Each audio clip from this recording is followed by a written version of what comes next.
Hello प्यारे दोस्तों, फिर एक नए वीडियो में आपका स्वागत है।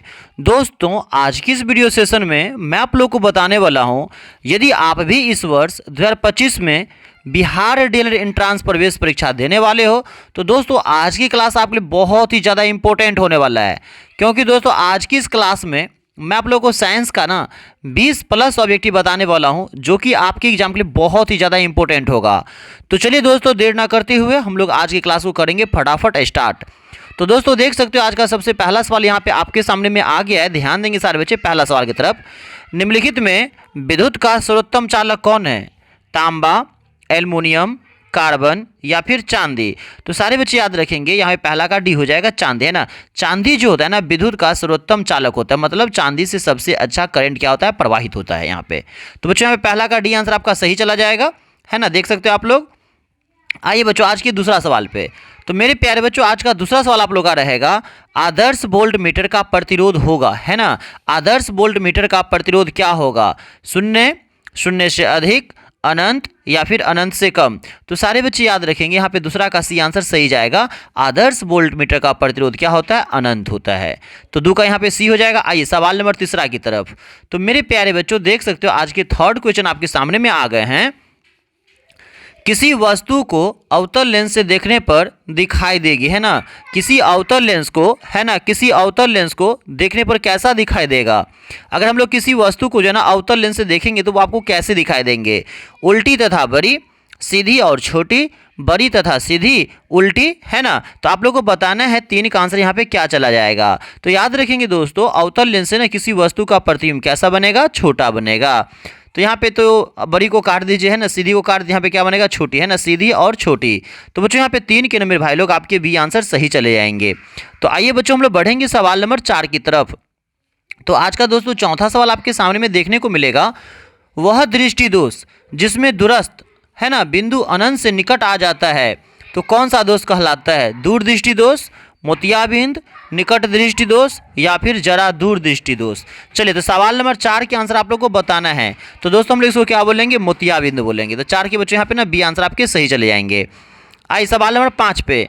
प्रकाश के परावर्तन के कितने नियम होते हैं ना? प्रकाश के परावर्तन के कितने नियम होते हैं? तो आप लोग फटाफट इसके आंसर आप लोग कमेंट करेंगे, है ना।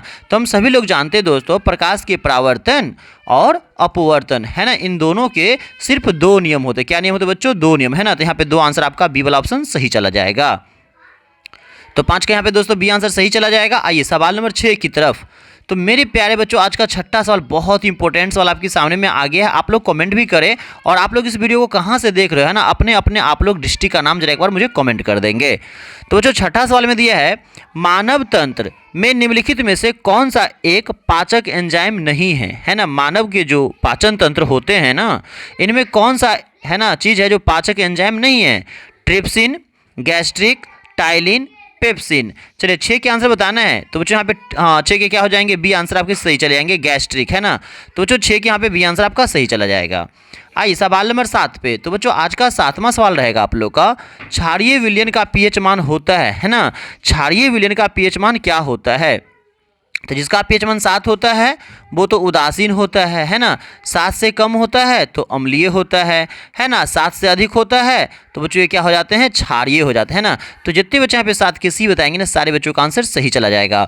और दोस्तों अगर वीडियो आपको थोड़ा ही पसंद आता है तो प्लीज़ वीडियो को लाइक कर दीजिए और साथ में आप लोग चैनल पर पहली बार आए तो चैनल को सब्सक्राइब कर लीजिए, ताकि आप लोग को इसी तरीके का कंटेंट देखने को मिलेंगे। और जिन बच्चों को ये वाली पीडीएफ चाहिए ना, आप लोग, है ना, टेलीग्राम पे ग्रुप ज्वाइन कर लेना, MS डुमरी, है ना, आप लोग को वहाँ पे वाली पीडीएफ देखने को मिलेगा।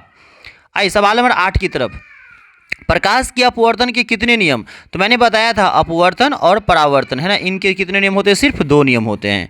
तो जो यहाँ पे 8 के ना बी आंसर आपके सही चले जाएंगे। आइए सवाल नंबर 9 की तरफ। अवतल दर्पण है ना, अवतल दर्पण है। चलिए अवतल दर्पण का या कभी कभी पूछ देगा कि दूसरा नाम क्या है ना, अभिसारी दर्पण, अपसारी दर्पण, अभिसारी या अपसारी, दोनों, इनमें से कोई नहीं।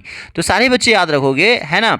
अवतल दर्पण का दूसरा नाम क्या है मेरे दोस्तों? अभिसारी दर्पण है। क्या बच्चों? अभिसारी दर्पण, है ना।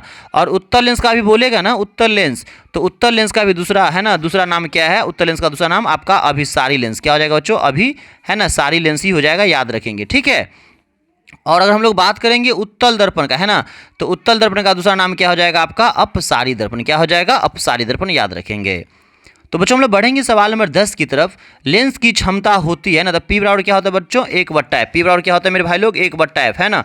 पी बराबर क्या होता है मेरे भाई, तो 1/f होता है ना। आप लोग इसको याद रखेंगे, अर्थात फोकस दूरी के व्युत्क्रम के बराबर होगा, ठीक है। तो ऐसा ऑप्शन आप लोग देख सकते हो 10 के ना बच्चों यहाँ पे सी में दिए गए हैं ना, 10 के यहाँ पे देख सकते हो आप लोग सी में दिए गए हैं, फोकस दूरी के व्युत्क्रम। तो बच्चों यहाँ पे 10 के आपके सी आंसर सही चले जाएंगे। और लेंस की क्षमता का ऐसा मात्रा क्या होता है, डायऑप्टर होता है, इस बात को भी आप लोग याद रखेंगे। तो दोस्तों आज की 11वां सवाल आपके सामने में यहाँ पे आगे है, ध्यान देंगे। मेंडल ने अपने प्रयोग के लिए बगीचे में उगाए जाने वाले किस पौधे का चयन किया, या मेंडल ने अपने प्रयोग में किस पौधे का उपयोग किया। तो आप सारे बच्चे याद रखेंगे मटर का पौधा का उपयोग किया, क्योंकि मटर के पौधा आसानी से सभी जगह मिल जाते हैं। तो यहाँ पे 11 की आपके ए आंसर सही चले जाएंगे। आइए सवाल नंबर 12 की तरफ। तो यहाँ पे देख सकते हो आपके सवाल नंबर 12 आपके सामने में आ गया है, ध्यान देंगे सारे बच्चे सवाल नंबर 12 की तरफ।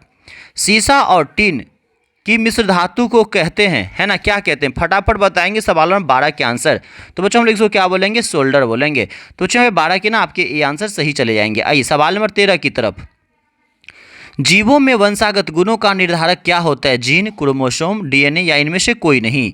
तो जो आप लोग याद रखेंगे, जीवों में जो वंशागत है ना वंशागत मतलब जो हमारे माता पिता में गुण होते हैं ना, वही गुण उनके संतान में आते हैं ना, इसको हम लोग क्या बोलते हैं, वंशागत गुण बोलते हैं, ठीक है ना। तो ये किस में पाए जाते हैं बच्चों, जीन में। तो बच्चों यहाँ पे 13 के आपके ए आंसर सही चले जाएंगे। आइए सवाल नंबर 14 की तरफ।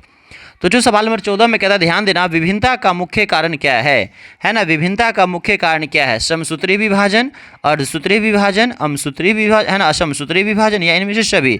तो सारे बच्चे याद रखोगे यहाँ पे बच्चों 14 के ना आपके बी आंसर सही जाएंगे, अर्धसूत्री विभाजन के कारण ऐसा होता है। चलिए सवाल नंबर 15 पे ध्यान देंगे सारे बच्चे। निम्न में से है ना किस धातु को चाकू से काटा जा सकता है ना, चाकू को किस, है ना, मतलब इसमें से कौन सा धातु है जिसे चाकू से काटा जा सकता है, मैग्नीशियम, क्रोमियम, सोडियम या सल्फर।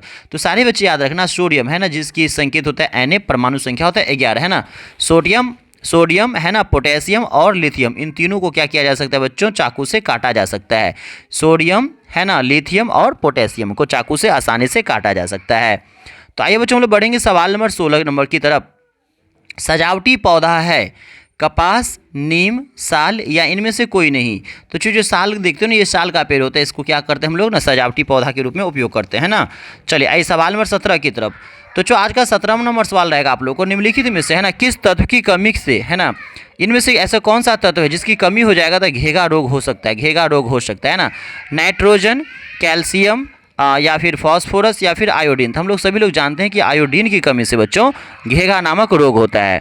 तो आइए सवाल नंबर 18 की तरफ।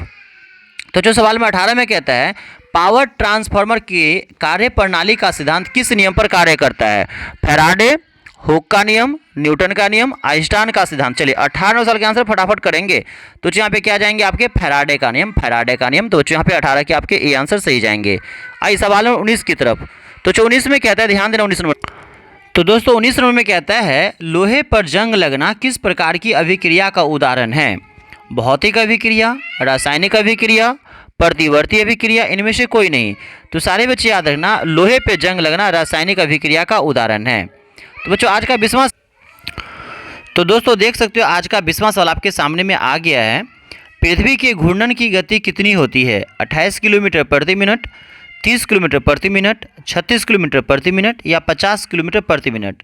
तो जो आपको आंसर याद रखना है ना, 28 किलोमीटर प्रति मिनट होता है लगभग पृथ्वी का घूर्णन। अगर हम लोग घंटे की बात करें ना, तो 1870 है ना से लगभग 1880 है ना प्रति किलोमीटर घंटा होता है पृथ्वी की घूर्णन गति। चलिए सवाल नंबर 21 पे ध्यान देंगे सारे बच्चे।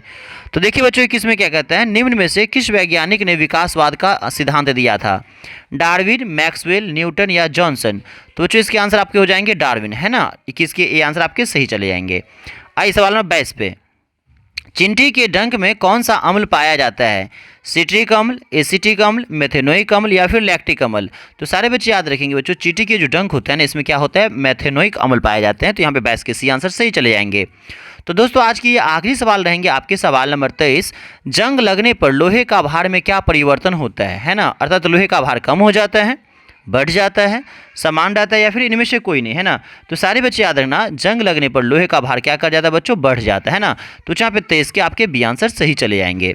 तो दोस्तों आज की इस क्लास में मैंने आपको 20+ क्वेश्चन बता दिया। अगर आप लोग को अच्छा लगा होगा तो प्लीज़ वीडियो को लाइक करना, और साथ में अगर आप लोग चैनल पर पहली बार आएंगे तो चैनल को सब्सक्राइब कर लेना। और हाँ दोस्तों, जो बच्चे इस बार डीएलएड का है ना एंट्रेंस एग्जाम देने वाले हो, अगर आपके पास पीवाईक्यू है तो ठीक है, अगर पीवाईक्यू नहीं है 2022 का, 23 का और 24 का है ना, तो आप लोग प्लीज़ बाय जरूर कर लेना। और साथ में इसके साथ साथ ना आप लोग को मिलेंगे 2000 प्लस ऑब्जेक्टिव। इसमें सिर्फ ना आपको 31 में मिल जाएगा। आपको बस इस नंबर पर क्या करना है, फ़ोनपे, गूगल पे, पेटीएम कुछ भी कर देना है और स्क्रीनशॉट ना इसी नंबर पर आपको क्या करना है, व्हाट्सअप सेंड कर देना है। तो दोस्तों आज के लिए इतना ही रहेगा। अगर मेरा वीडियो अगर आपको थोड़ा भी अच्छा लगा तो प्लीज़ वीडियो को लाइक करना और साथ में अगर आप लोग चैनल पर पहली बार आएंगे तो चैनल को सब्सक्राइब कर देना। Thanks for watching.